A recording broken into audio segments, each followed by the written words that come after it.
Okay, guys, we're getting ready to start chapter 17. I had to take a break over the weekend. I had some stuff going on and I got a little bit behind, so my apologies, but I'm going to go back at it strong this week. So when we finished, the kids had just been locked into the library for real this time. They were, I believe, getting ready to find out what their parents knew, and that this was going to be a challenge for them, that they had to find their way out of the library. So we are starting chapter 17. The last thing that was happening was Charles Chiltington was acting like he was going to kick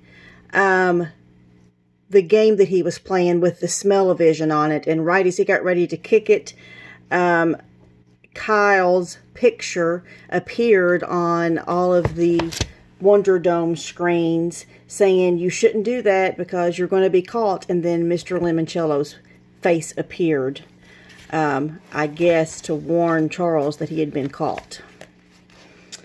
Okay.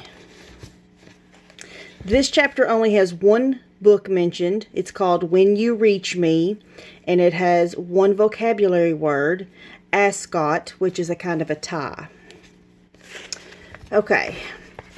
"Excellent escape plan, Charles," said Mr. Lemoncello on the video screens. "Thank you, sir," said Chiltington, smoothing out his khaki pants. And just so you know, I saw an ant crawling up the side of this seat. That's why I almost kicked it." "Well, how very thoughtful of you, Charles." "Mr. Lemoncello," said Akemi. "Yes." "How come the sewer started smelling like a pine tree?" "Because I enjoy the odor of pine trees much more than the stench of horse poop. How about you?" "Definitely." "Now then, will everybody else please join us upstairs in the Electronic Learning Center? I have a very important announcement to make." Kyle heard feet clomping up the stairs, and soon Andrew, Bridget, Yasmin, Sean, Haley, Rose, and Kayla hurried into the room. "Are we all here?" said Mr. Lemoncello. "Everybody except Sierra Russell," said Kyle. "Ah, yes, I saw her downstairs reading When You Reach Me by Rebecca Steed. We'll reach her later. It's nearly noon, and I'm eager to move on to the next round of our competition." "What competition?" asked Yasmin Smith-Snyder. "The one we're about to begin." "Sir," said Sean Keegan, "I have stuff to do today." "That's fine, Sean. You are, of course, free to leave. If any of the rest of you do not wish to stay and play, kindly deposit your library cards in the discard pile." A tile in the floor popped open and an empty goldfish bowl atop an ornate column rose up about 3 feet. "Just drop it in the bowl there, Sean. Attaboy. Follow the flashing red arrows in the floor to the nearest exit, where you will receive a lovely parting gift, along with my everlasting admiration for your essay writing abilities." Bright red arrows danced across the floor. Sean followed them. "What happens if we decide to stay?" asked Akemi. "You will be given the chance to play a brand new, exciting game." "Is there a prize for the winner?" demanded Haley Daly. "Oh, yes." Now Miguel shot up his hand. "Mr. Lemoncello, what do we have to do to win?" "Simple. Find your way out of the library using only what's in the library." "Awesome." "Lame," mumbled Kayla Corson. "I'm out of here." She plunked her library card into the fishbowl and followed the blinking arrows out the door. "Does anyone else want or need to leave?" "Sorry, sir. I have soccer at 2, said Rose Vermette. "See you guys later." She dropped her card into the discard bowl. The instant she did, bells rang, confetti fell from the ceiling, and every electronic console in the game room started ding-ding-dinging. "Congratulations, Rose," cried Mr. Lemoncello, who had put on a pointy party hat.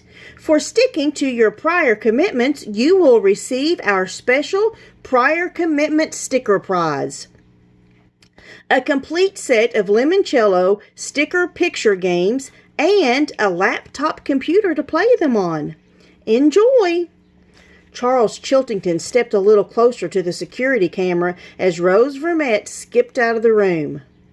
"Sir, might we assume that the prize for winning your brand new game will be even better than a laptop computer?"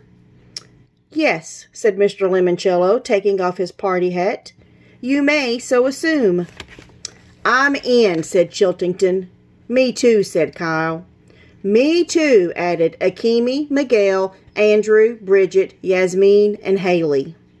Sierra Russell wandered into the room. Her nose was buried so deep in her book she didn't even notice Mr. Lemoncello's gigantic face on the screens. "Is something going on?" she said, mostly to her book pages. "You bet," boomed Mr. Lemoncello. Sierra's head snapped up. "Oh, hello, sir." "Greetings, Sierra. Sorry to interrupt your reading. Just have a quick question. Will you be staying or leaving?" "Well, sir, I'd like to stay, if that's okay." "Okay, it's wondermous. Another word I just made up. Now then, to read you the rules of the game, because every game needs rules. Here is your friend and mine, Dr. Yanina Zinchenko."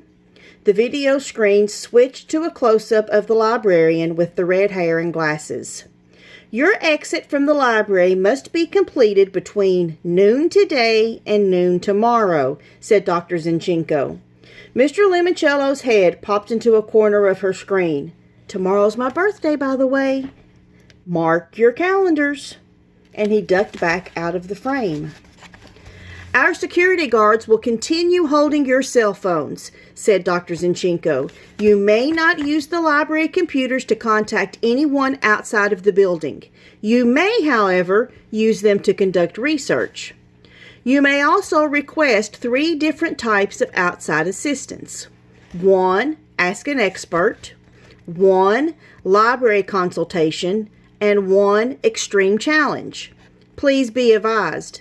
The extreme challenges are, as the name implies, extremely difficult. If you pass the challenge, your reward will be great. However, if you fail, you will be eliminated from the competition. Kyle figured he'd avoid asking for one of those, unless he extremely needed to.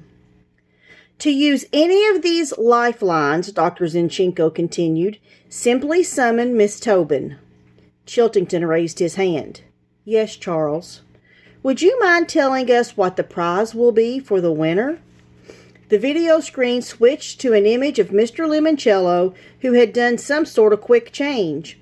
Now he was wearing sunglasses and had a silk ascot, the tie, tucked into his shirt collar. He looked like a flashy Hollywood movie star from 1939. "Fame and glory. The winner will become my new spokesperson and will star in all of my holiday promotions." "We'll be famous?" gushed Yasmin, fluffing up her hair and smiling at the security camera. Haley stepped in front of Yasmin. "I've done some modeling work for Sherman's Shoes in Old Town." Yasmin stepped in front of Haley. "I was an extra in a hot dog commercial once." "Well, I'm a cheerleader. Yasmin isn't." While the two girls continued primping and posing for the camera, Dr. Zinchenko came back on spring to quickly rattle off some final words. "Your library cards are the keys to everything you will need. The library staff is here to help you find whatever it is you're looking for. The way out is not the way you came in. You may not use any of the fire exits. If you do, an alarm will sound and you will be immediately eliminated from the game. For safety purposes, you will be under constant video surveillance and you will be recorded. In the unlikely event of an emergency, you will be evacuated from the building. Creating an incident that requires evacuation will not count as having discovered a way to exit the library. Any questions? Just one, said Andrew Peckelman, adjusting his goggled-sized glasses with his fingertip. When exactly will the game begin? Mr. Lemoncello's face reappeared on the screens. Good question, Andrew. Oh my, it's noon. How about, let's say, oh, I don't know, now. Okay, end of chapter 17. I will return shortly to do chapter 18.